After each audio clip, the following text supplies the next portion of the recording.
Panorama Sardo, in collaborazione con Cofimer, il primo consorzio di garanzia collettiva Fidi a sostegno del terziario, in Sardegna. Con Remosa, l'energia green del futuro è di casa. Suentu, vini nuovi da terre antiche. Richiedi al tuo negoziante di fiducia i prodotti del mercato agroalimentare della Sardegna. CNA, l'associazione degli artigiani e delle imprese italiane. Grafiche Ghiani, l'esperienza di una vita, l'innovazione più avanzata. SE Trand, settore ecologia, dal 1979 al servizio dell'ambiente in Sardegna.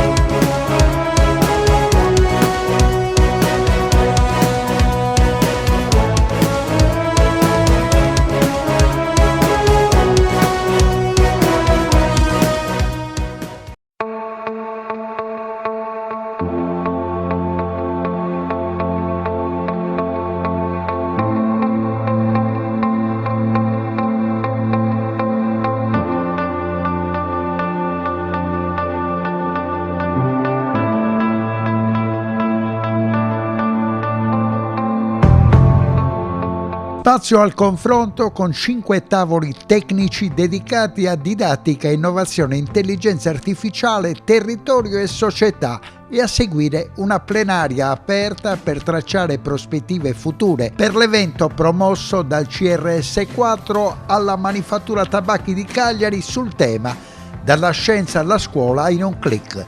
Un appuntamento internazionale nell'ambito del progetto europeo RIALE, nato con l'obiettivo di far dialogare la ricerca scientifica con le scuole attraverso la tecnologia. Riuniti docenti, ricercatori, studenti in una giornata dedicata alla didattica scientifica innovativa, con momenti di confronto, esperienze dirette e riflessioni sui temi chiave del progetto.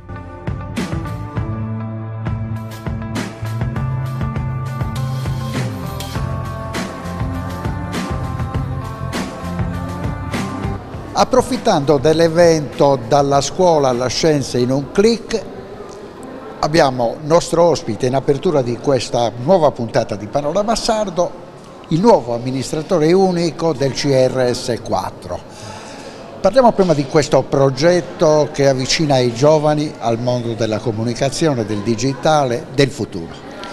Questo progetto nasce con l'idea di avvicinare, come diceva, gli studenti delle superiori al mondo della ricerca, quindi utilizzare tecnologie digitali e strumenti quanto più moderni possibile per poter permettere agli studenti di vedere in azione i ricercatori. Quindi direttamente subito dopo che hanno eseguito degli esperimenti o hanno la possibilità di interagire direttamente con gli studenti.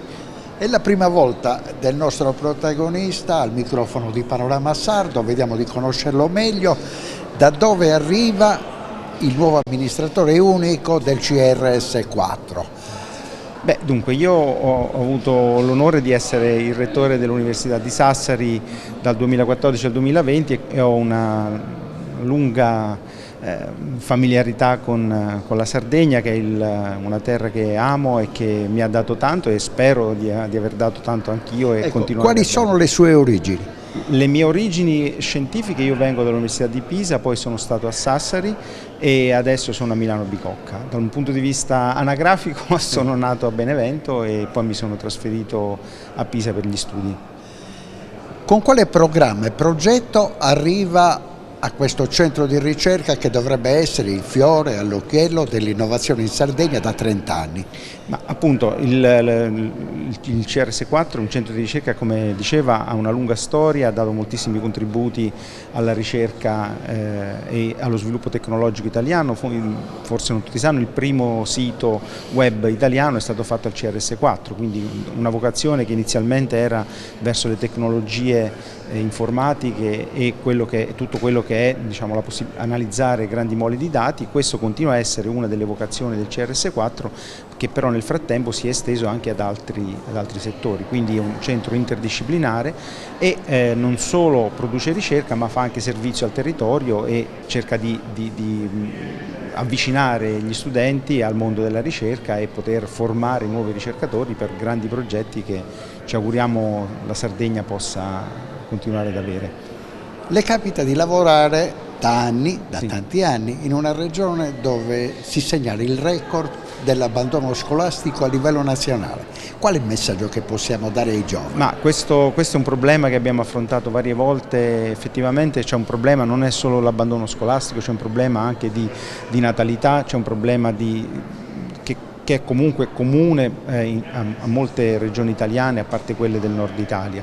Io posso dire, appunto, venendo da una regione che comunque Benevento è una parte interna della Campania, anche lì conosco problematiche simili e quello che posso dire è che bisogna credere nella propria terra e studiare, l'importante è studiare e continuare a progredire. Bisogna fare in modo che all'interno però delle regioni ci siano delle scuole e delle università, degli ambienti di ricerca di alto valore, in modo che gli studenti possano formarsi nella propria terra. C'è anche un tema onestamente anche economico, perché si sa che studiare e poter continuare la formazione anche a livello universitario purtroppo sta diventando un problema anche economico e quindi ci vuole anche un supporto, credo,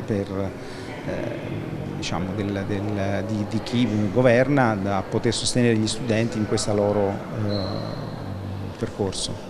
Essendo un uomo del Sud, sì, al di là di questo fattore negativo dell'abbandono scolastico, poi ci sono i ragazzi che studiano, sì, e lasciano la loro regione, sì, e questo è un grande problema per tutto il meridione. Beh, il fatto che al meridione o comunque in generale nelle regioni, perché oramai non è più soltanto un problema del meridione, è un problema che si riscontra in tutte le zone d'Italia dove c'è un reddito pro capite non elevato, è che ci sono intelletti e cervelli di grandissimo valore e spesso appunto però per potersi esprimere devono andare fuori. La speranza è che una volta che siano andati fuori come possano rimanere legati alla propria terra e tornare o comunque contribuire alla crescita della propria terra. Perché c'è un dato recentissimo dell'Istat, quando lei era rettore dell'Università, sì, di Sassari, un giovane sardo ogni 10 andava a studiare fuori, sì, dalla Sardegna. Sì. Adesso questo dato si è triplicato. Dunque, nel periodo del mio rettorato, sia l'Università di Sassari che di Cagliari, in realtà avevano cercato di invertire questa tendenza e c'erano stati dei risultati. Poi nel tempo appunto probabilmente le situazioni sono cambiate, però io ricordo che in quel periodo abbiamo fatto molti interventi sia a Sassari che a Cagliari per rallentare questo processo e c'era stato un certo freno attraverso varie iniziative sia rivolte, ripeto, a premiare i giovani più meritevoli, ma anche con interventi anche di pressione in modo tale da poter sostenere economicamente questi studenti. Un'ultimissima, sì, cosa, qual è oggi il rapporto fra CRS4 e Sardegna Ricerche? Beh, dunque Sardegna Ricerche è all'assessorato ed è la casa madre, no? Quindi Sardegna Ricerche che controlla non solo il CRS4 ma anche le altre realtà che ci sono in Sardegna. Quindi il rapporto in questo momento è ottimo, lavoriamo insieme per poter ripeto, portare un contributo importante alla regione sia in termini di crescita culturale ma anche in termini di servizio al territorio. Comunque il rapporto con Sardegna Ricerche e la Giunta e in particolare con l'assessorato alla programmazione è ottimo.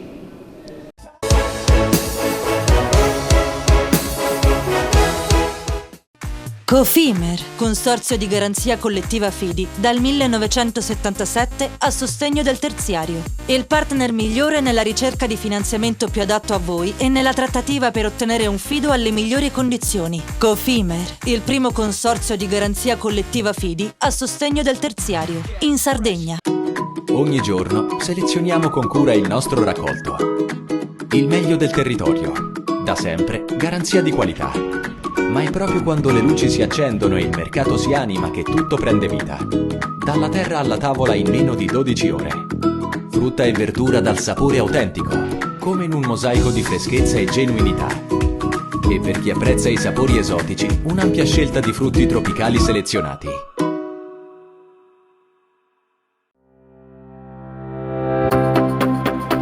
Remosa, in attività in Sardegna dal 1955.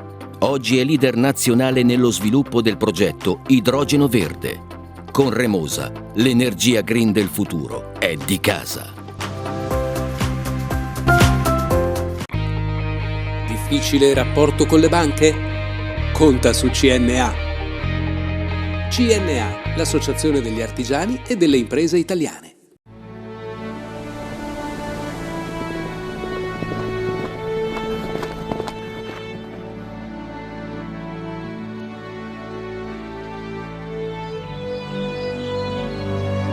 Nel cuore della Sardegna esiste un luogo dove natura e bellezza si incontrano. È qui che nascono i vini della cantina Suentu.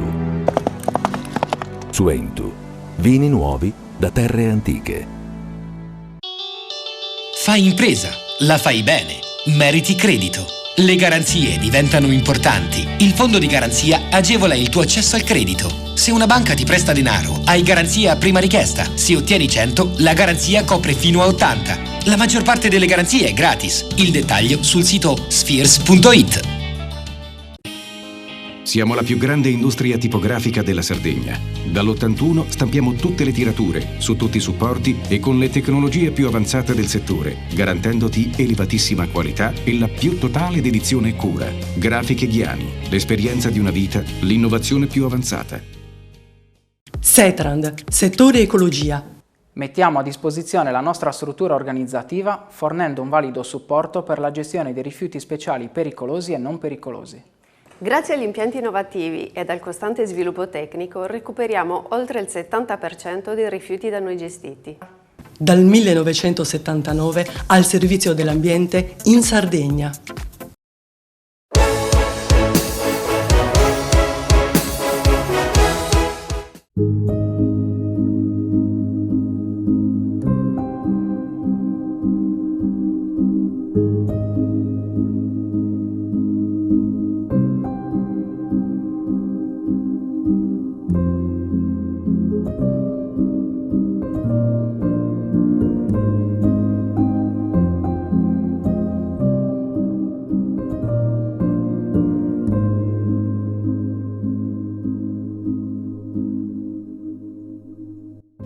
Il caso Volpe 132, libro bianco su un volo nero, è il libro multimediale di Pier Giorgio Pinna che integra testo, immagini, video e testimonianze tramite QR code e ripercorre le vicende dell'inchiesta legata all'abbattimento dell'elicottero della Guardia di Finanza 30 anni fa. Ipotesi iniziali e conclusioni più recenti configurano il caso come un duplice omicidio volontario, quasi una spy story. Questa è un'autentica spy story, non un thriller né una fiction. Per quanto incredibile, ogni aspetto di avvenimenti nascosti da forze di intelligence è accaduto davvero. Tutto è successo 30 anni fa e oggi trova riscontri su circostanze concatenate alla vigilia di possibili guerre mondiali. Il 2 marzo 1994, con ogni probabilità per occultare traffici d'armi riconducibili ad apparati istituzionali, l'elicottero Volpe 132 della Finanza fu abbattuto vicino al poligono interforze sperimentale più grande d'Europa, qui a Capo San Lorenzo, nel sud-est sardo. Morti i 2 piloti, mai trovati i cadaveri. Per la contestuale presenza nel tratto di mare del portacontainer Lucina, ricomparsa poi su altre rotte del Mar Rosso e Mediterraneo, questa tragedia dimenticata si ricollega ad almeno altre 2. La prima è l'uccisione della giornalista Ilaria Alpi e del cameraman Miran Hrovatin in Somalia il 20 marzo dello stesso anno. La seconda è la strage a bordo della Lucina il 7 luglio, sempre nel 1994, quando in Algeria venne sgozzati il comandante e 6 marittimi italiani. Nei decenni i 3 fatti sono stati al centro di depistaggi e ritorsioni sugli sviluppi di indagine, ma in questi mesi è riemerso tanto materiale investigativo di primo piano e sono stati tra l'altro reperiti i dettagli di una superperizia del RIS, 150 pagine mai pubblicate prima, che a lungo si è tentato di secretare senza successo. Dalla documentazione scaturisce con chiarezza che l'elicottero è stato fatto esplodere con armamenti di tipo militare. Ogni caso si inquadra nella sfera degli smerci d'armi paralleli alle vendite consentite nella NATO e forse allo smaltimento di sostanze radioattive o altri veleni.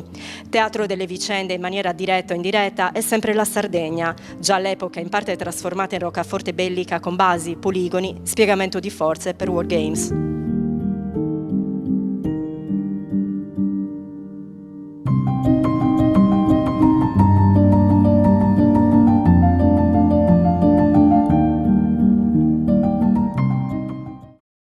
Siamo in compagnia di Pier Giorgio Pinna per fare il punto della situazione ad oltre 30 anni dal caso Volpe 132. È ancora veramente molto famosa la sua inchiesta condotta in compagnia di Piero Manironi, finita sull'Espresso, un'inchiesta celeberrima. Ha trovato risposta a tutte le istanze della sua inchiesta? No, purtroppo naturalmente le risposte devono arrivare dalla magistratura che in tutti questi anni ha indagato. Noi abbiamo cercato semplicemente di fare un reportage giornalistico e abbiamo cercato di trovare tutta una serie di incongruenze nelle ricostruzioni ufficiali che via via si sono avvicendate, che hanno portato a far capire che ci sono state nel tempo tante distorsioni, non ovviamente per colpa della polizia giudiziaria, ma perché c'è stato un momento in cui si è cercato di fare in modo che questo duplice omicidio volontario apparisse come invece una disgrazia, un incidente, qualcosa di simile.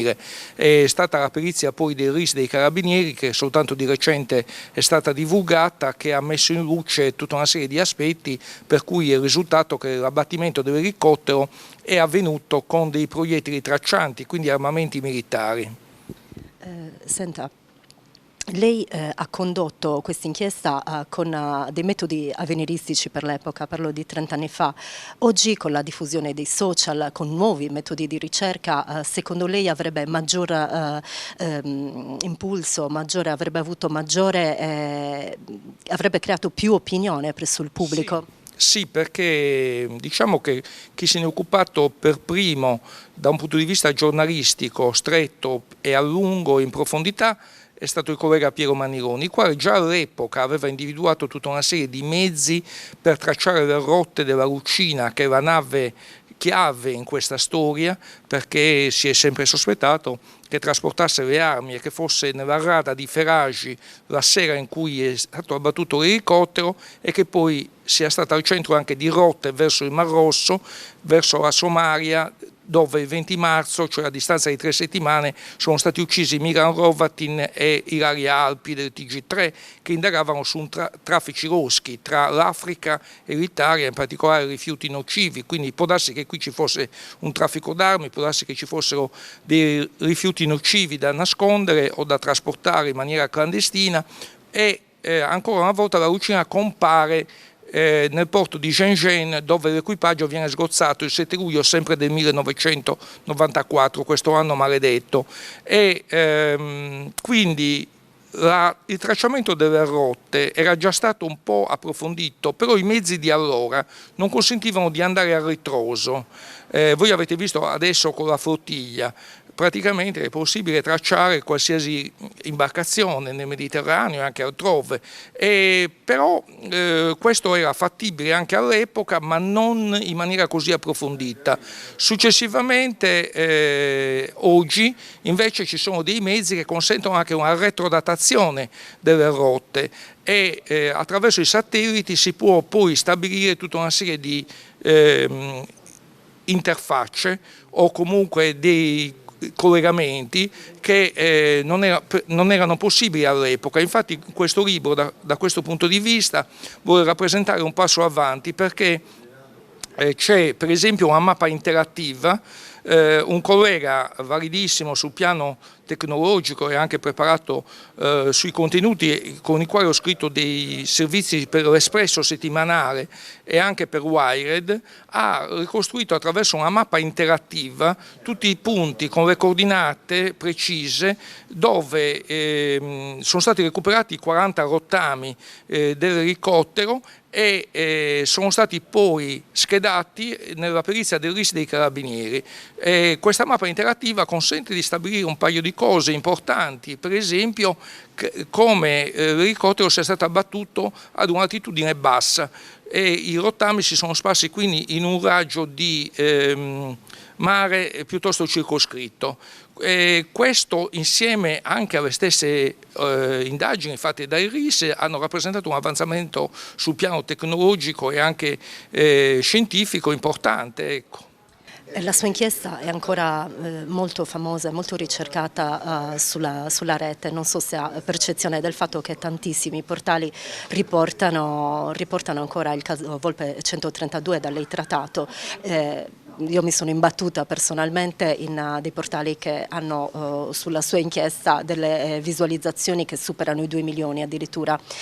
A suo tempo, quando partì con questa inchiesta, che risposta di pubblico ci fu, soprattutto per quanto riguarda i giovanissimi, quindi i fruitori di oggi? I primi anni l'inchiesta quasi non è esistita da un punto di vista mediatico perché la magistratura militare incasellò la vicenda in un quadro di un incidente dovuto a imperizia, imprudenza da parte dei piloti oppure a un guasto tecnico. Da quando Manironi e successivamente la Polizia Giudiziaria di Cagliari sentì dei testimoni importanti che ricostruirono il passaggio dell'elicottero nella zona di Ferragi quasi minuto per minuto da 4 angolazioni diverse, allora ha cominciato a suscitare interesse perché sono venute fuori tutta una serie di azioni di depistaggio e di distorsione messe in atto da forze oscure attorno alla questione che volevano confermare la prima versione dei fatti e non invece un abbattimento volontario del mezzo. Quindi che cosa è successo? Che da quel momento anche una parte degli organi di informazione hanno cominciato a occuparsene. Per esempio c'è stato il film documentario che rappresenta un esempio magnifico di ricostruzione giornalistica cinematografica, Il grano e la volpe, e poi ci sono state tutta un'altra serie di trasmissioni e anche di siti che sul web si sono occupati del caso e quindi è stato ripreso, però non ha mai avuto il grado di divulgazione di altri misteri italiani, nonostante questo sia uno dei più emblematicamente negativi. Per esempio c'è stato un quotidiano che ha fatto 100 allegati settimanali su ogni mistero, ogni giallo che si è avvicendato dal dopoguerra ad oggi, e però questo caso non l'ha preso in considerazione. I grandi misteri italiani ormai stanno diventando un vero e proprio genere. Esiste proprio una grande fruizione, soprattutto dal pubblico molto giovane. Secondo lei com'è possibile riuscire, se non a educare, a orientare una fruizione che diventi, che crei opinione, che non sia semplicemente un mercato di casi risolti? Dunque, io sugli altri vicende preferisco sorvolare perché non è questa la sede forse per approfondire. In questa circostanza specifica posso dire che quello che sta avvenendo sul piano della risposta ad una inchiesta giornalistica di questo genere è caratterizzato dalla percezione che le comunità sarde hanno dell'ingiustizia profonda legata alla morte di 2 servitori dello Stato avvenuta in circostanze così poco chiare.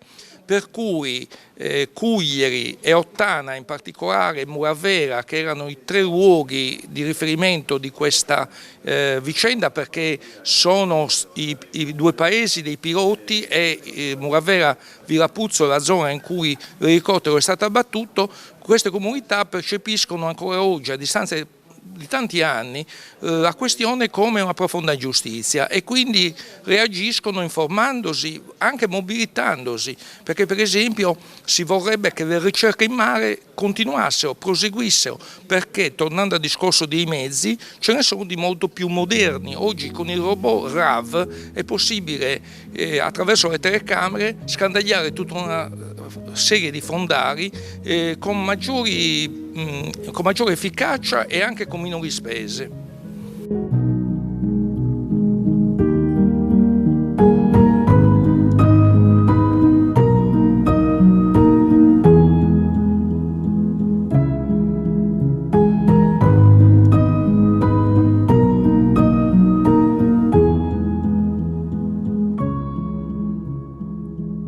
La presentazione a Cagliari del caso Volpe 132 è stata una buona occasione per approfondire il tema del giornalismo d'inchiesta. La nostra Ilaria ne ha parlato con uno specialista come Ottavio Litta, che ha dialogato a Fondazione di Sardegna con l'autore del libro e con il collega Filippo Peretti.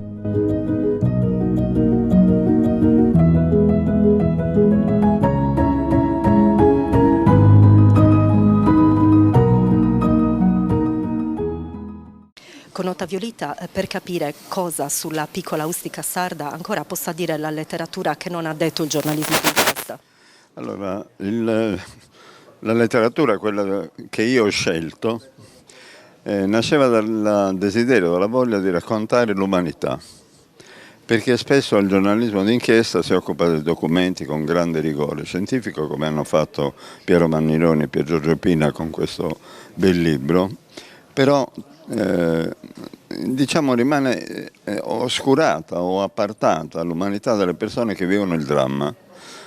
Quando io ho scritto erano ancora vive le due mamme dei due piloti e io mi sono concentrato su quel dolore, su quella... devo dire che devo ringraziare l'avvocato Carmelino Fenundi che mi diede tutta la documentazione della storia e che mi raccontò anche il dramma della famiglia.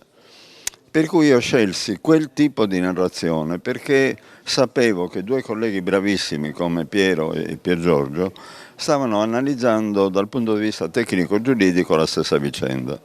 Io ho utilizzato gli strumenti giuridici che mi ha dato l'avvocato Fenundi, però ho ampliato il campo per cercare di raccontare qual è il dramma che vive una famiglia che tra l'altro non vede ritornare i figli, non vede ritornare i capifamiglia, non vede ritornare e non sa perché. E dopo 31 anni questa domanda che ancora si fa la dice lunga su quale dramma hanno vissuto queste famiglie. Nella caravanserraglio dei casi dei misteri risolti italiani, che posto ricopre il caso Volpe 132 per lei? Secondo me dovrebbe occupare un posto molto più importante di quello che occupa. Perché? Perché le modalità sono identiche a Ustica, sono identiche all'abbattimento di Ustica. Ecco perché si chiama l'Ustica sarda, perché in realtà i misteri, i segreti, come dire, il tentativo di scardinare, di allontanare la verità ha avuto la stessa motivazione che ha avuto per Ustica, cioè quella di negare la verità su un fatto che probabilmente coinvolge anche altre istituzioni italiane, non solo il limite della Guardia di Finanza sarda. Probabilmente era una questione che riguardava fatti che riguardavano la gestione dello Stato, non della Guardia di Finanza, e che non si potevano rendere note. Ottavio Litta è un comunicatore a tutto tondo molto generoso. Dopo le grandi inchieste la vediamo sempre più spesso come supporter di colleghi, di scrittori sardi. Che speranze ripone nella letteratura sarda? Ma io ci credo molto perché ogni territorio, ogni realtà culturale, ogni gruppo di persone ha delle verità, delle proprie storie così importanti che possono essere utili a tutti, perché noi siamo fatti di disponibilità, di solidarietà che vengono nascoste quotidianamente dalla cronaca nera, che vengono nascoste dalle brutture della vita. Mentre noi abbiamo la possibilità con la narrazione di tirar fuori le storie migliori che noi abbiamo intorno e di proporle come modelli comportamentali soprattutto per i giovani, perché i giovani finché noi continuiamo ad abbandonarli ai loro smartphone, è un disastro, perché hanno una visione assolutamente parziale della realtà. Allora noi abbiamo la capacità di ampliare questo quadro, oppure li condanniamo alla solitudine. Questa è la cosa peggiore che vivono, il rischio che vivono i ragazzi. Leggendo i suoi libri viene da pensare che lei non si rapporti ad un semplice lettore ma a un interlocutore. Che interlocutore immagina quando scrive Ottavio Litta? La domanda mi piace molto perché nessuno me l'ha mai fatta ed è vero. Nel senso che io vorrei che ognuno dei miei lettori mi ponesse delle domande e mi dicesse: ma scusa, come fai a dire questa cosa? Come fai a dire, fare questa affermazione? Come fai a dare questa interpretazione del mondo? E io vorrei avere la possibilità di rispondere, perché le risposte devono essere adeguate alle domande che mi vengono poste. Non è che posso scantonare e cercare di evitare di rispondere. Ecco perché mi servirebbe molto l'interlocutore. Cofimer, Consorzio di Garanzia Collettiva Fidi, dal 1977 a sostegno del terziario. Il partner migliore nella ricerca di finanziamento più adatto a voi e nella trattativa per ottenere un fido alle migliori condizioni. Cofimer, il primo consorzio di garanzia collettiva Fidi a sostegno del terziario, in Sardegna.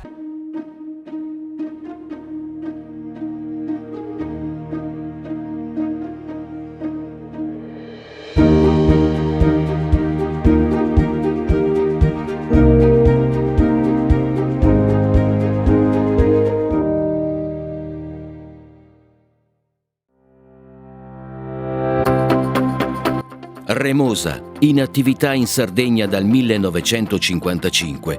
Oggi è leader nazionale nello sviluppo del progetto Idrogeno Verde. Con Remosa, l'energia green del futuro è di casa. Fai impresa, la fai bene, meriti credito. Non c'è solo il credito bancario. Con i mini bond e le cambiali finanziarie coperti dal fondo di garanzia, i tuoi progetti trovano nuovi investitori che credono in te. Contatta Spheres. Ogni giorno selezioniamo con cura il nostro raccolto. Il meglio del territorio. Da sempre, garanzia di qualità. Ma è proprio quando le luci si accendono e il mercato si anima che tutto prende vita. Dalla terra alla tavola in meno di 12 ore. Frutta e verdura dal sapore autentico, come in un mosaico di freschezza e genuinità. E per chi apprezza i sapori esotici, un'ampia scelta di frutti tropicali selezionati.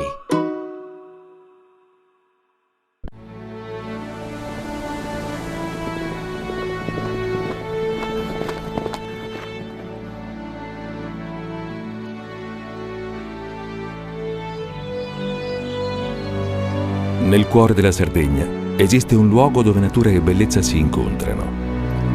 È qui che nascono i vini della cantina Suentu. Suentu, vini nuovi da terre antiche. Meno scartoffie e più efficienza? Conta su CNA. CNA, l'associazione degli artigiani e delle imprese italiane. Setrand, settore ecologia. Siamo in grado di attivare il servizio di pronto intervento ecologico in caso di emergenza e con potenziale contaminazione delle matrici ambientali. Forti delle nostre competenze e dei nostri mezzi, realizziamo bonifiche di siti inquinati anche da amianto. Dal 1979 al servizio dell'ambiente in Sardegna.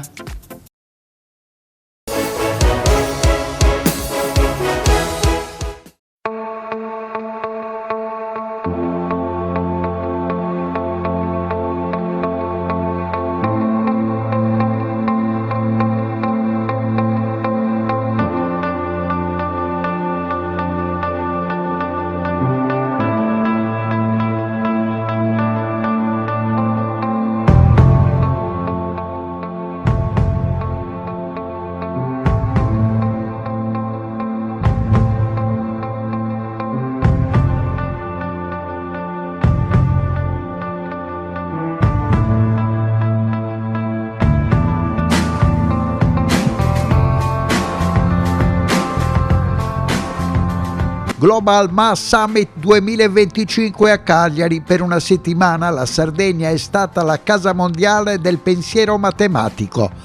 Dal 28 settembre al 2 ottobre si sono riuniti in Sardegna educatori, ricercatori, imprese e comunicatori da 4 continenti per ripensare il ruolo della matematica nella società contemporanea. Una serie di eventi e confronti nella sala congressi dell'Hotel Regina Margherita, ma anche nell'aula magna della Facoltà di Fisica nel Palazzo delle Scienze dell'Università degli Studi di Cagliari. Il Global Math Summit 2025 si è aperto al pubblico e alla stampa per condividere idee, proposte e progetti maturati nel corso di un appuntamento internazionale nel quale si è parlato di pensiero matematico creativo e del ruolo delle scienze matematiche per l'innovazione umana, ma anche del ruolo dei talenti e delle capacità superiori della donna in questo ambito.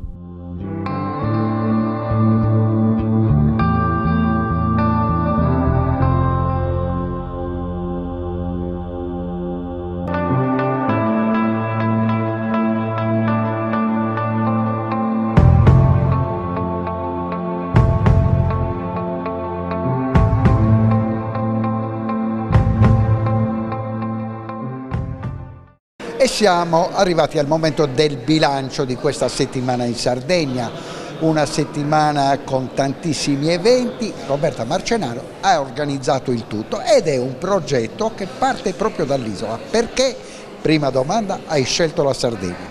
Ho scelto la Sardegna quale essere l'isola candidata a diventare un hub scientifico. Ecco perché parliamo di matematica, parliamo di STEM che racchiudono tutte le scienze. Parliamo di donne impegnate nella matematica a partire dai bambini fino ad arrivare all'università dove siamo oggi nel Palazzo della Scienza. Abbiamo partner importanti che ci hanno seguito.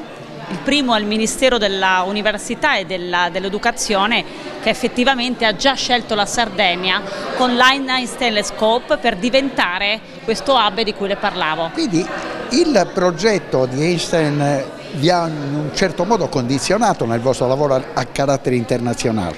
Assolutamente, siamo partiti non solo dall'America, che è il principale paese per connettere questo tema che abbiamo detto, questo topic fondamentale della matematica come problema generale internazionale, ma abbiamo portato australiani, indiani, europei a dialogare proprio in Sardegna su questo tema, come dicevo già indicato dal Ministero. In particolare, qual è il percorso che presupponete per i prossimi anni, per questo progetto del Summit la matematica come oggetto più importante per lo sviluppo, perché anche l'intelligenza artificiale non funziona se non c'è il computer quantistico che lavora con la matematica. La matematica come soluzione per combattere le AI, la matematica come soluzione per centralizzare al di là delle formule servono le virtù, quelle che sono la pazienza, quello che dicevo è l'amore, quello che sono tutte le virtù dell'essere umano, non possono essere setaggiate dalla macchina. Quindi qual è il futuro? Il futuro è riunirci continuamente. Abbiamo portato qui nomi grandissimi internazionali come Foshan Law, Francis Yu, Art Benjamin, a incontrarsi insieme a partner italiani come l'Unione Matematica Italiana, come dicevo, tutti i centri di ricerca, l'Università di Cagliari e l'Unione Matematica Italiana che poi racchiude tutte le università, compresa quella di Bologna che ci sta assistendo in questi giorni, per un dialogo internazionale per uscire nel mercato, che è il mercato di tutti, dai bambini agli adulti, ai CEOs delle aziende, con dei prodotti. Quali sono i prodotti? Sono i prodotti commerciali, come possono essere le nuove applicazioni, che portano la matematica a diventare uno strumento che non è solo una lezione, perché la matematica, abbiamo imparato in questi giorni, è ovunque, è nell'arte, è nella musica, è nello spazio, è nel mare bellissimo della Sardegna. Quindi la matematica deve diventare lo strumento per dirigere le nostre vite. Secondo lei, dottoressa, la Sardegna riuscirà a battere la concorrenza del Belgio per quel che riguarda Einstein?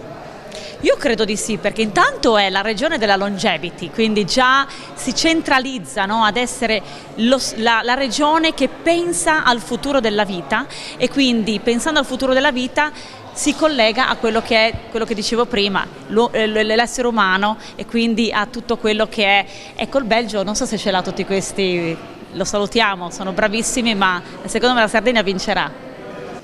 Tra i partner dell'iniziativa Intesa San Paolo, Elisa ha seguito per una settimana i lavori, un progetto che ha avuto successo soprattutto perché ha portato in Sardegna tantissimi matematici da tutto il mondo. Sì, noi abbiamo sostenuto questa iniziativa perché la matematica e la necessità di probabilmente anche cambiare modalità di fruizione, di apprendimento della matematica e delle materie scientifiche rappresentano uno dei temi principali su cui sicuramente il nostro Paese, ma in generale in tutto il mondo, si sente la necessità di diciamo, cambiare qualche cosa. Ecco perché i risultati poi ci raccontano una necessità di cambio di passo. Quindi da questo punto di vista noi siamo a sostegno diciamo dell'intero ecosistema per poter costruire insieme a diciamo, università e imprese il sostegno di programmi che possano supportare un migliore apprendimento della matematica e in generale delle materie STEM, che diventano sempre più importanti in un mondo in cui la tecnologia aumenta e pervade ogni ambito della nostra vita. Se lei dovesse fare un bilancio di questa esperienza fatta in Sardegna, di questo programma, di questo progetto, che è il progetto iniziale, perché il percorso dovrebbe essere di tanti anni? Diciamo che è stato un bellissimo esperimento, un bel pilota che ha attratto fin da subito grandi professori universitari internazionali e che si sono appunto trovati in questa bellissima terra per poter affrontare un tema, come dicevo, importante e caro a tutti. C'è una curiosità, è la battuta finale, che l'ha colpito in modo particolare in questa settimana? Ma mi piace sicuramente l'idea di coinvolgere anche docenti molto giovani che stanno interpretando, a mio avviso con grande intuizione e lungimiranza, che la comunicazione nella matematica diventa molto importante perché abbiamo bisogno di attrarre sempre più i giovani, diciamo, prenderli anche attraverso modalità nuove e diverse che prima non conoscevano. Come dicevo, sono cambiate le modalità di apprendimento, sono cambiate le modalità di fruizione e forse la matematica da questo punto di vista ha bisogno più di altre materie di aggiornarsi anche nelle modalità di comunicazione. E concludiamo questo speciale dedicato al Global Math Summit insieme alla collega Grazia Lissi del Sole 24 Ore, che ha proposto alla sua redazione questo progetto. Perché? Allora, io principalmente mi occupo di cultura. Credo che la matematica oggi più che mai ci serva. Nell'era dell'intelligenza artificiale ci può dare codici, li può dare sicuramente alla musica che già li aveva scoperti e all'arte. Lo può dare all'impresa come senso di sviluppo. Molti giovani matematici a Milano lavorano già in imprese o in banche importanti. Ci ha sempre fatto un po' paura la matematica, invece è un grandissimo stimolo, secondo me, la creatività, soprattutto in un'epoca come la nostra, dove i numeri sono diventati importanti quanto le parole. Mi diceva in apertura dello speciale l'organizzatrice del convegno che è stata scelta la Sardegna proprio perché c'era questo grande stimolo di carattere internazionale, il più grande progetto europeo di innovazione, è il TEN Telescopio.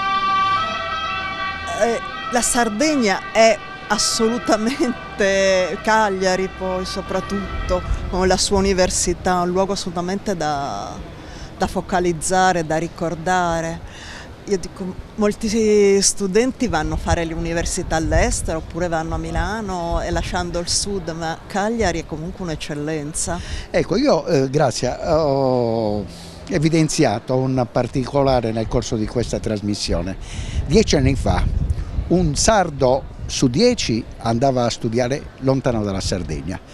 Negli ultimi 3 anni questo discorso si è triplicato ed è un particolare molto strano, anche perché soprattutto l'Ateneo di Cagliari è in classifica tra i primi 10 d'Italia. Allora, si dice sempre che i grandi cervelli se ne vanno. Io comincio sempre ad avere più ammirazione per i cervelli che restano e che resistono, perché appunto riconoscono codici che magari altri non vedono, e in questi codici c'è il valore, l'eccellenza. Bisogna fare un po' i conti anche con le nostre università e con la nostra formazione, non cadere nei luoghi comuni, secondo me. Se ne vanno via troppi, forse. Un'ultima cosa, sei arrivata da Milano e ti sei tuffata con le cuffie in questo discorso a livello planetario che riguardava la matematica. Che sensazione ti hanno dato tutti questi signori nell'aula di fisica? Di vivacità, di creatività, una grande ammirazione per tutti questi ragazzi, ragazzine poi molte, che hanno questa esperienza di matematica che si intreccia così tanto nella loro vita. Una bambina di 9 anni diceva: la matematica mi ha fatto scoprire altre cose, ad esempio la scherma, a cui io applico dei codici matematici per riuscire, e il mio insegnante se n'è accorto. Questo mi sembra bello, questa idea che sia così normale, capisce? Come la parola, come l'immagine, mi sembra un passo avanti nella nostra epoca.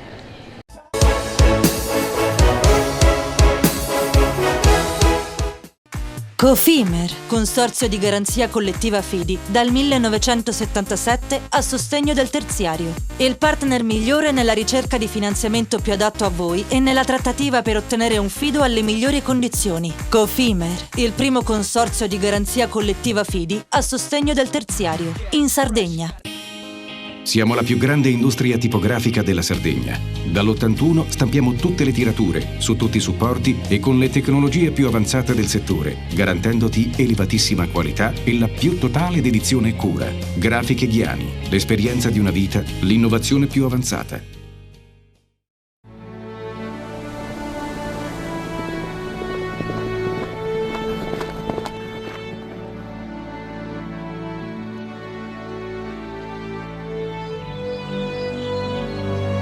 Nel cuore della Sardegna esiste un luogo dove natura e bellezza si incontrano. È qui che nascono i vini della cantina Suentu. Suentu, vini nuovi da terre antiche. Nessuno lotta per la tua impresa? Conta su CNA. CNA, l'associazione degli artigiani e delle imprese italiane. Remosa, in attività in Sardegna dal 1955. Oggi è leader nazionale nello sviluppo del progetto Idrogeno Verde. Con Remosa, l'energia green del futuro è di casa. Fai impresa, la fai bene, meriti credito. Le garanzie diventano importanti. Il fondo di garanzia agevola il tuo accesso al credito. Se una banca ti presta denaro, hai garanzia a prima richiesta. Se ottieni 100, la garanzia copre fino a 80. La maggior parte delle garanzie è gratis. I dettagli sul sito sfirso.it. Ogni giorno selezioniamo con cura il nostro raccolto. Il meglio del territorio. Da sempre, garanzia di qualità. Ma è proprio quando le luci si accendono e il mercato si anima che tutto prende vita. Dalla terra alla tavola in meno di 12 ore. Frutta e verdura dal sapore autentico, come in un mosaico di freschezza e genuinità. E per chi apprezza i sapori esotici, un'ampia scelta di frutti tropicali selezionati. Setrand, settore ecologia. Mettiamo a disposizione la nostra struttura organizzativa fornendo un valido supporto per la gestione dei rifiuti pericolosi e non pericolosi, in linea con la nostra certificazione EMA. Dal 1979 al servizio dell'ambiente in Sardegna.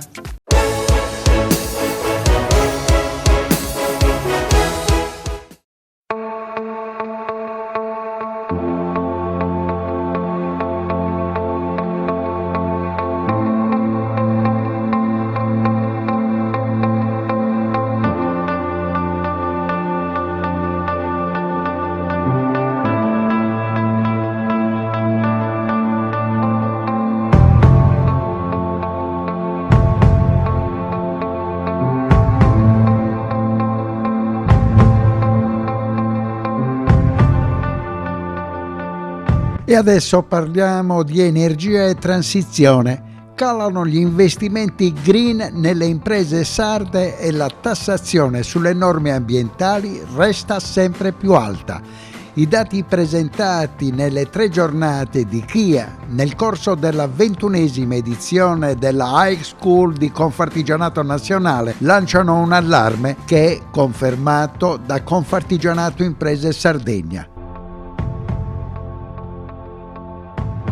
La tendenza nel rapporto realizzato dall'Ufficio Studi della Confederazione su dati Unioncamere ed Excelsior rileva una flessione dal 25,2% del 2023 al 21,4% dello scorso anno, facendo quindi segnare una diminuzione di produzione del 4,1%, analisi che ha rivelato anche un Green Tax Spread, la tassazione ambientale sui cittadini e imprenditori italiani, che pesa per 11,1 miliardi di euro in più rispetto alla media dell'Unione Europea, pari a 188 euro pro capite di maggiori costi. Un'opportunità non colta che richiede ora un deciso cambio di rotta nelle politiche pubbliche a sostegno della transizione ecologica, ha commentato in apertura dei lavori Giacomo Meloni, presidente di Confartigianato Imprese Sardegna. Il riordino degli incentivi previsto con la prossima legge di bilancio nazionale dovrà rappresentare un momento di svolta.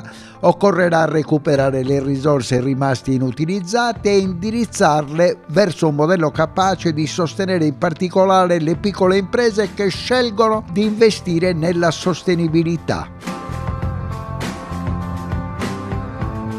A livello nazionale la flessione rilevata è dello 0,5%, data dal 25,2% del 2023 confrontato con l'anno successivo del 24,7%, mentre a livello territoriale la propensione delle imprese ad investire green vede una situazione in chiaroscuro.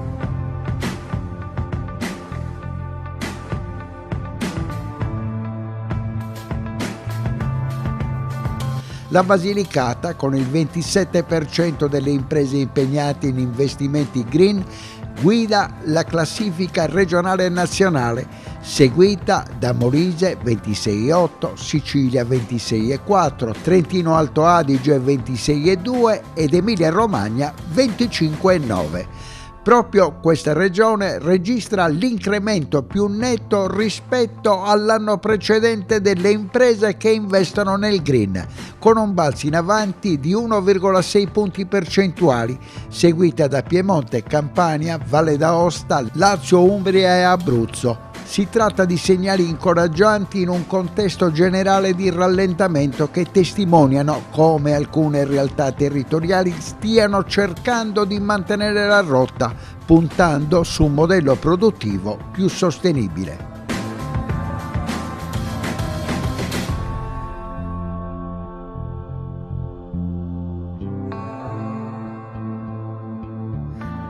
Di segno opposto invece i dati di regioni come la Sardegna, che come detto ha fatto rilevare un meno 4,1%, il Trentino Alto Adige meno 3,3%, le Marche e la Puglia. Si riduce anche l'incidenza degli investimenti delle imprese.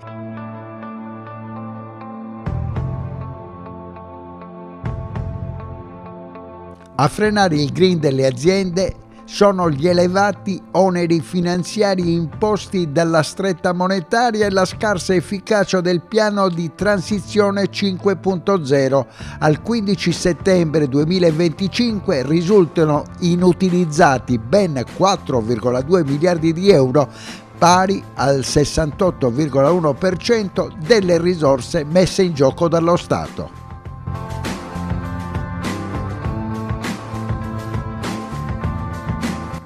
Per quanto riguarda il Green Tax Spread, il prelievo fiscale ambientale in Italia ha raggiunto i 54,2 miliardi di euro, pari al 2,5% del prodotto interno lordo, un valore superiore di 0,5 punti alla media europea. E questo nonostante il nostro impatto ambientale pro capite sia inferiore dell'8,4% rispetto all'Unione Europea. Questo spread fiscale che penalizza cittadini e imprese, ha sottolineato il presidente di Confartigianato Italia Marco Granelli, è ingiustificato e contraddice il principio europeo chi inquina paga. Il peso della tassazione è concentrato sull'energia che da sola rappresenta il 78,4% del prelievo ambientale con un valore di 42,5 miliardi di euro.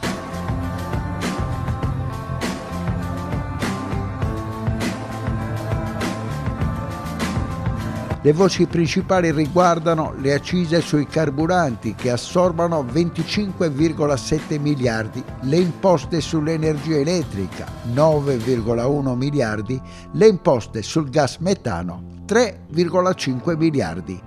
Il fisco sul settore del trasporto vale 11,1 miliardi di euro, pari al 20,5% delle tasse ambientali. Gli oneri maggiori, le tasse automobilistiche a carico delle famiglie che valgono 5,5 miliardi, le imposte sulle assicurazioni per la responsabilità civile auto 2,1 miliardi, il pubblico registro automobilistico 1,8, le tasse automobilistiche a carico delle imprese per 1,6 miliardi. A pesare sui conti delle imprese è anche il prelievo su benzina e diesel. L'accisa italiana sul gasolio è la più alta d'Europa, 632 euro ogni 1000 litri, il 24,9% in più rispetto alla media dell'Eurozona che è pari a 506 euro. Una tassazione che impatta sui costi di gestione di oltre 4,6 milioni di veicoli industriali al di sotto delle 7,5 tonnellate, pari all'86% del parco circolante. Le conseguenze ricadono direttamente sulle imprese del trasporto di merci e persone. Per quanto riguarda la benzina, l'accisa italiana è pari a 713 euro ogni 1000 litri, l'11,6% sopra la media dell'Eurozona, che si attesta a 639 euro. Anche in questo caso l'Italia figura tra i paesi con il carico fiscale più elevato, alle spalle solo dei Paesi Bassi e della Finlandia.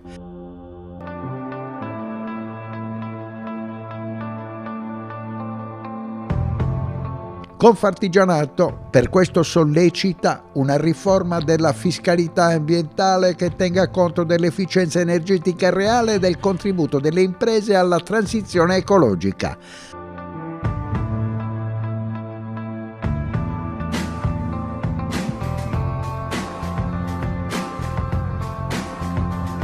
Secondo il presidente nazionale di Confartigianato Marco Granelli, non può esserci sostenibilità ambientale senza sostenibilità economica.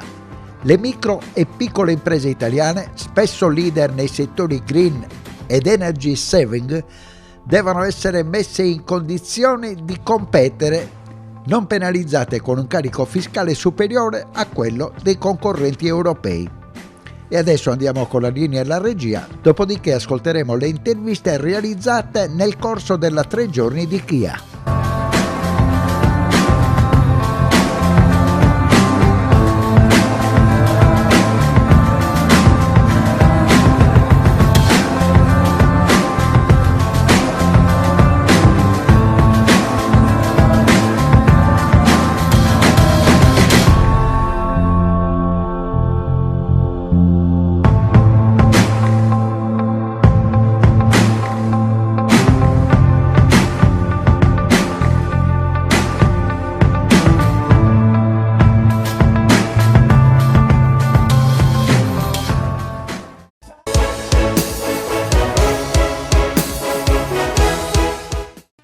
Cofimer, consorzio di garanzia collettiva Fidi, dal 1977 a sostegno del terziario. Il partner migliore nella ricerca di finanziamento più adatto a voi e nella trattativa per ottenere un fido alle migliori condizioni. Cofimer, il primo consorzio di garanzia collettiva Fidi a sostegno del terziario, in Sardegna.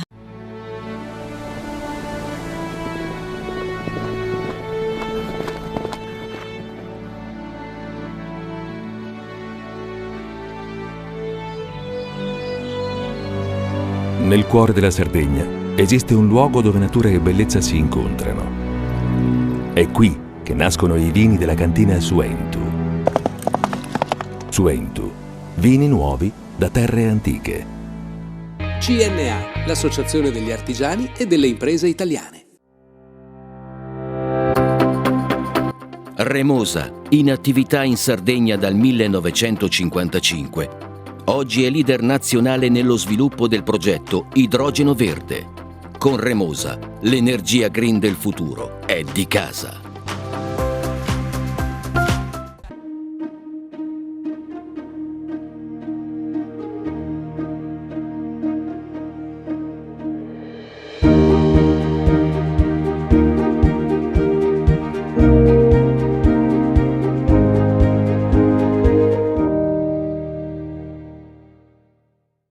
Fai impresa, la fai bene, meriti credito. Le garanzie diventano importanti. Il fondo di garanzia agevola il tuo accesso al credito. Se una banca ti presta denaro, hai garanzia a prima richiesta. Se ottieni 100, la garanzia copre fino a 80. La maggior parte delle garanzie è gratis. I dettagli sul sito sfirso.it. Ogni giorno selezioniamo con cura il nostro raccolto. Il meglio del territorio. Da sempre, garanzia di qualità. Ma è proprio quando le luci si accendono e il mercato si anima che tutto prende vita. Dalla terra alla tavola in meno di 12 ore. Frutta e verdura dal sapore autentico, come in un mosaico di freschezza e genuinità. E per chi apprezza i sapori esotici, un'ampia scelta di frutti tropicali selezionati. Setrand, settore ecologia. Mettiamo a disposizione la nostra struttura organizzativa fornendo un valido supporto per la gestione dei rifiuti pericolosi e non pericolosi, in linea con la nostra certificazione EMA. Dal 1979 al servizio dell'ambiente in Sardegna.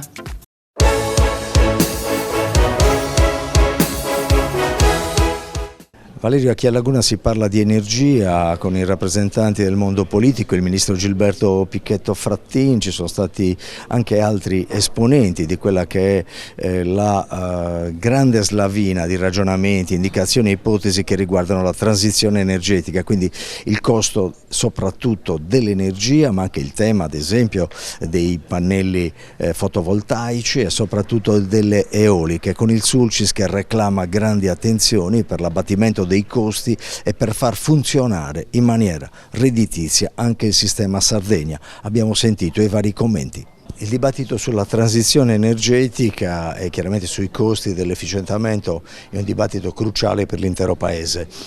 A livello regionale quanto pesa nelle preoccupazioni, nelle ambizioni delle imprese? Ma io ritengo che se tutti quanti noi vogliamo essere attori protagonisti anche della sostenibilità ambientale, dobbiamo ognuno per quello che è il suo ruolo dare un contributo, quindi sicuramente anche dal punto di vista nostro delle forniture che possiamo fare si va verso una proposta delle sorgenti luminose per dire che possono dare un risparmio notevole a tutti i cittadini, a tutti gli esercenti e quindi come proposta legata a tutti quanti i nostri operatori e tutti quanti i nostri iscritti in Confartigianato si va sicuramente verso una consapevolezza del ruolo di ognuno di noi per un vivere sicuramente migliore, una qualità della vita migliore. Più in generale il problema delle aree idonee, delle pale eoliche, della distesa di pannelli fotovoltaici, quanto preoccupa gli iscritti di Confartigianato? Allora, sicuramente bisogna andare verso una proposta di energia meno impattante, quindi anche l'eolico e il fotovoltaico deve essere proposto con una armonia sicuramente diversa da quella che è la proposta in generale, però effettivamente un passo in avanti bisogna farlo. L'Agenda 2030 è assolutamente precisa da questo punto di vista, è un'agenda che è stata recepita da tutti i paesi dell'ONU e il cambiamento climatico è talmente evidente che tutti quanti noi appunto dobbiamo essere autori protagonisti per evitare che ci sia una caduta in verticale, insomma, di tutte queste condizioni climatiche. Anche robusto di qualche miliardo. Abbiamo previsto un intervento con l'Energy Release che riguarda i grandi consumatori di energia elettrica, ma ci rendiamo perfettamente conto che c'è una difficoltà enorme su tutto quello che è il mondo produttivo medio che è grande consumatore di energia, che è la manifattura italiana, che è la forza di questo paese. Pertanto come paese vedremo e come governo di certamente fare un intervento che trovi il modo di accompagnare il nostro sistema verso il futuro. Il futuro è qualcosa di completamente diverso, è uno scenario, diciamo, di capacità produttiva propria che dobbiamo avere per ragioni di sicurezza. Ministro, scusi, a neanche 50 minuti da qui nel Sulcis si aspetta una risposta precisa anche sui costi dell'energia, che se non viene abbattuta chiaramente rimane una zona con le criticità che lei ha accennato. Come pensa il governo di intervenire a questa zona molto importante per la Sardegna? Ma guarda, io con molta onestà devo dire che con la Sardegna abbiamo chiuso finalmente un contenzioso che durava da anni rispetto al quadro energetico e la Sardegna è rimasta l'ultima realtà d'Italia a darsi un programma. Non accuso nessuno, chiaramente, non sta compete a me accusare.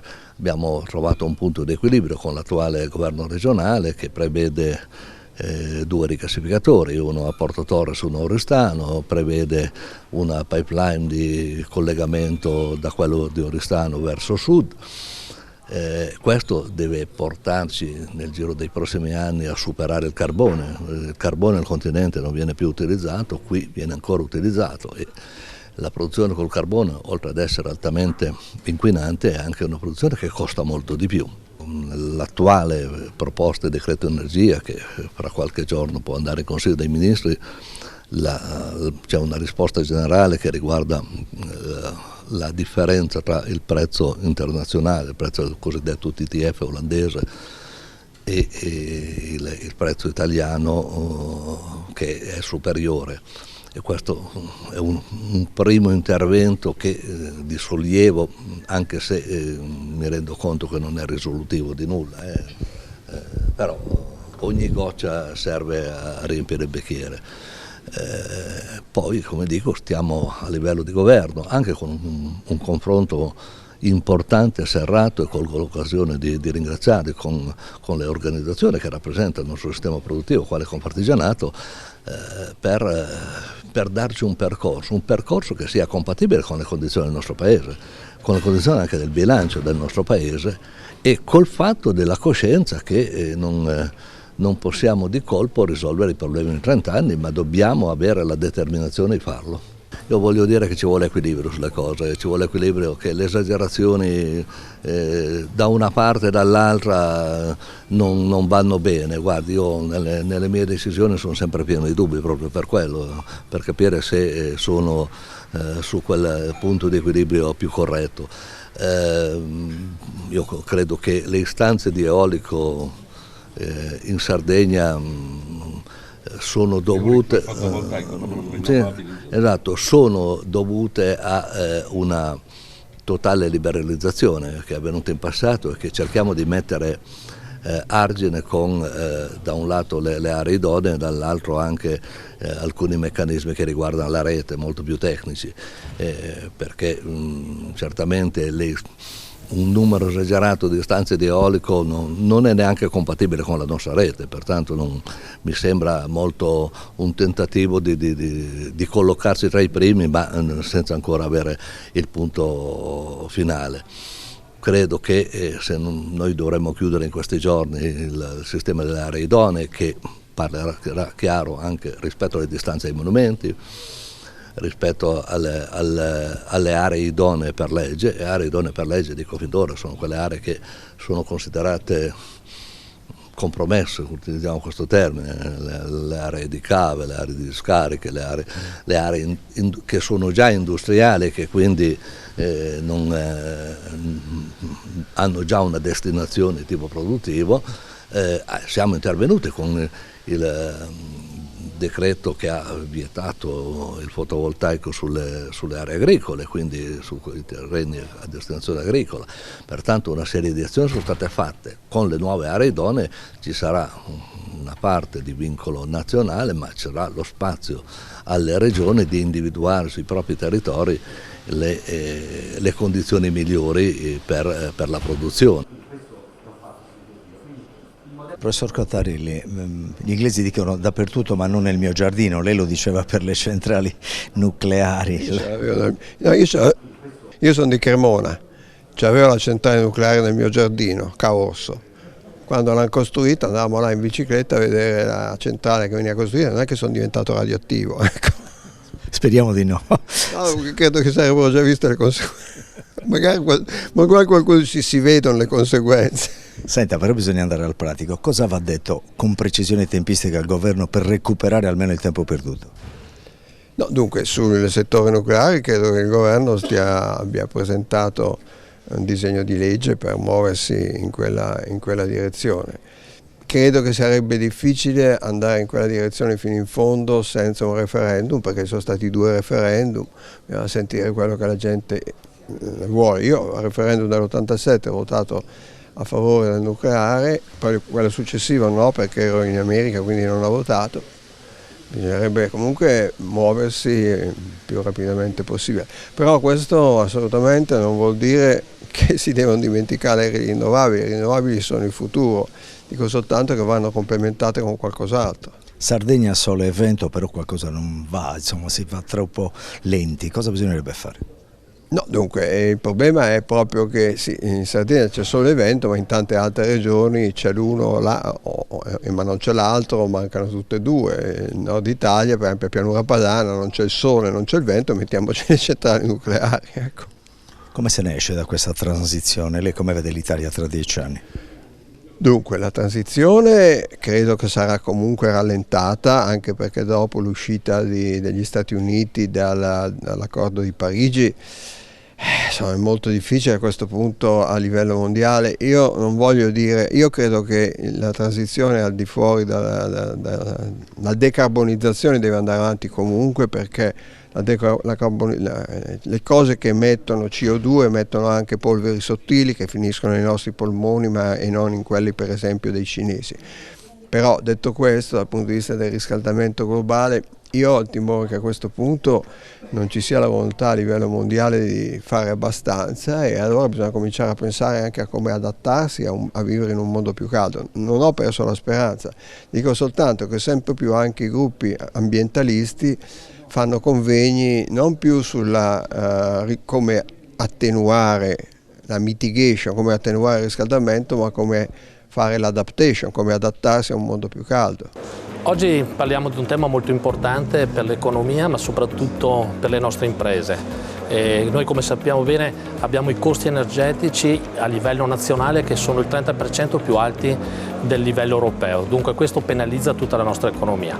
Il lavoro che stiamo facendo con i nostri 3 consorzi è fondamentale, perché andiamo a cercare di ottimizzare al meglio quelli che sono i costi per poterli poi rigirare sulle nostre imprese, per essere competitive e stare al passo con il mercato. Come consorzio CAEM abbiamo 45.000 punti di fornitura con un consumo di 260 milioni di kWh e 25 milioni di metri cubi di gas. Questo serve per andare con i nostri partner a cercare di negoziare al meglio quelle che sono le tariffe per poi girare ai nostri imprenditori. È un'attività che stiamo facendo già da parecchi anni, ma dall'anno scorso siamo anche attivi sulle autoproduzione e l'autoconsumo. L'anno scorso abbiamo aperto la nostra comunità energetica e a distanza di pochi mesi abbiamo già oltre 500 iscritti e stiamo lavorando per cercare di arrivare a fine anno per arrivare a 1000 associati.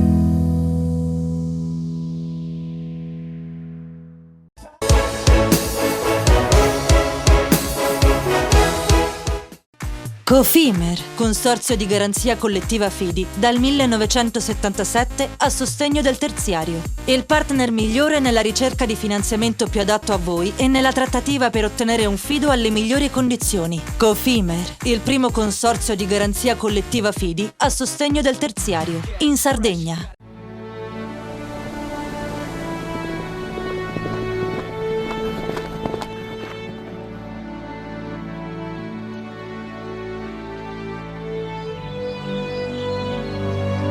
Nel cuore della Sardegna esiste un luogo dove natura e bellezza si incontrano. È qui che nascono i vini della cantina Suentu.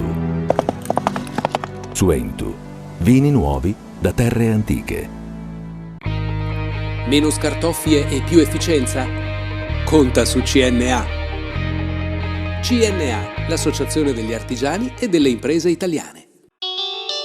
Fai impresa, la fai bene, meriti credito. Le garanzie diventano importanti. Il fondo di garanzia agevola il tuo accesso al credito. Se una banca ti presta denaro, hai garanzia a prima richiesta. Se ottieni 100, la garanzia copre fino a 80. La maggior parte delle garanzie è gratis. Il dettaglio sul sito spheres.it. Remosa, in attività in Sardegna dal 1955. Oggi è leader nazionale nello sviluppo del progetto Idrogeno Verde. Con Remosa, l'energia green del futuro è di casa. Ogni giorno selezioniamo con cura il nostro raccolto. Il meglio del territorio. Da sempre, garanzia di qualità. Ma è proprio quando le luci si accendono e il mercato si anima che tutto prende vita. Dalla terra alla tavola in meno di 12 ore. Frutta e verdura dal sapore autentico, come in un mosaico di freschezza e genuinità. E per chi apprezza i sapori esotici, un'ampia scelta di frutti tropicali selezionati. Siamo la più grande industria tipografica della Sardegna. Dall'81 stampiamo tutte le tirature, su tutti i supporti e con le tecnologie più avanzate del settore, garantendoti elevatissima qualità e la più totale dedizione e cura. Grafiche Ghiani, l'esperienza di una vita, l'innovazione più avanzata. Setrand, settore ecologia. Forti delle nostre competenze e dei nostri mezzi, realizziamo bonifiche di siti inquinati anche da amianto. Mettiamo a disposizione la nostra struttura organizzativa fornendo un valido supporto per la gestione dei rifiuti pericolosi e non pericolosi, in linea con la nostra certificazione EMA. Dal 1979 al servizio dell'ambiente in Sardegna.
In chiusura di questo primo appuntamento di ottobre con Panorama Sardo rimaniamo nel pianeta artigiano per dare il giusto spazio alla buona notizia del ritorno alla salvaguardia della unicità e autenticità che è alla radice dell'artigianato artistico sardo di qualità, in un marchio che torni a tutelarne le origini e che per 20 anni è stato improvvisamente cancellato da scelte politiche così impegnate a chiudere con il passato da rasentare un imbarazzante senso di autocastrazione strategica. Con la soppressione dell'isola, l'artigianato artistico sardo è rimasto da un giorno all'altro senza un punto di riferimento istituzionale. Si sono dispersi patrimoni, competenze, collezioni, soprattutto si è incrinata la fiducia degli artigiani verso le istituzioni. Eppure, in un mondo che corre sempre più veloce e che tende a standardizzare tutto, sono proprio gli antichi saperi dell'artigianato a fare la differenza e ad avere un valore davvero speciale.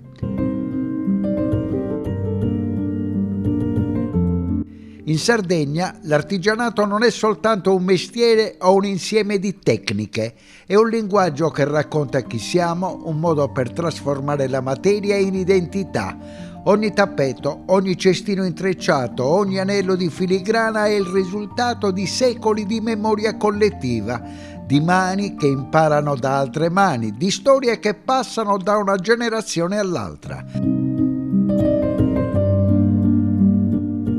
Bisogna dare atto all'assessore Cuccureddu di aver annunciato già alla sua prima conferenza stampa di voler procedere alla ricostituzione dell'istituto.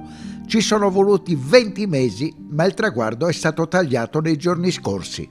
È un disegno di legge molto importante dal nostro punto di vista perché rappresenta uno dei punti programmatici della Presidente Todde, uno dei punti importanti del Piano regionale di sviluppo, che ha un duplice obiettivo. Il primo è quello di riavvicinare la regione, l'istituzione regionale, agli artigiani che si occupano d'arte, il fiore all'occhiello dell'artigianato in Sardegna, che si sono sentiti abbandonati dopo 20 anni dalla soppressione di questo ente così importante e così significativo, che era diventato un modello anche per altre regioni italiane ed europee. Il secondo è quello di non perdere questi saperi tradizionali, perché 20 anni rappresentano una generazione. Per saperi che si tramandano all'interno delle famiglie da padre in figlio o da madre in figlia, una cesura generazionale può significare la perdita di importanti valori identitari della nostra regione. La notizia ha avuto rilievo in campo nazionale e internazionale ed il progetto Handicraft World sarà accompagnato con una dotazione economica iniziale di 15 milioni di euro. Un primo milione per gli ultimi mesi del 2025, 5 milioni per il prossimo anno e 9 per il 2027, per far ripartire un settore che può davvero diventare uno dei pilastri dello sviluppo economico e culturale della Sardegna. Il programma nel dettaglio prevede la riapertura dei negozi storici di Cagliari e Portocervo come vetrine dell'eccellenza isolana, l'accompagnamento degli artigiani con servizi concreti di supporto, formazione e marketing con il presidio del fronte digitale di tutto il mondo con portali, e-commerce e azioni promozionali mirate, ma anche favorire il ricambio generazionale creando nuove connessioni tra artigiani, artisti e designer.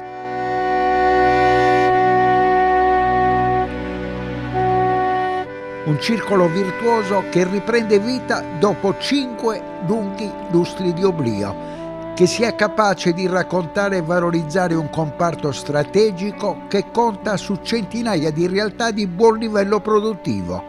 Un artigianato artistico a marchio Isola che non deve essere eredità da custodire in vetrina, ma come laboratorio aperto al futuro e ad uno sviluppo economico profondamente legato al turismo.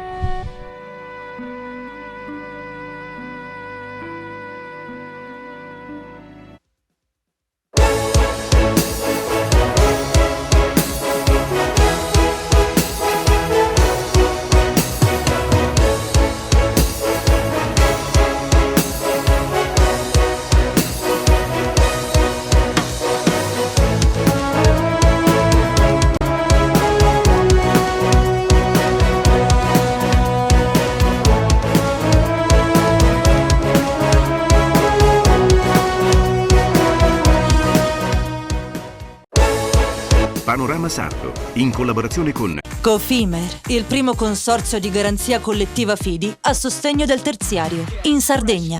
Suentu, vini nuovi da terre antiche. Richiedi al tuo negoziante di fiducia i prodotti del mercato agroalimentare della Sardegna. Con Remosa, l'energia green del futuro è di casa.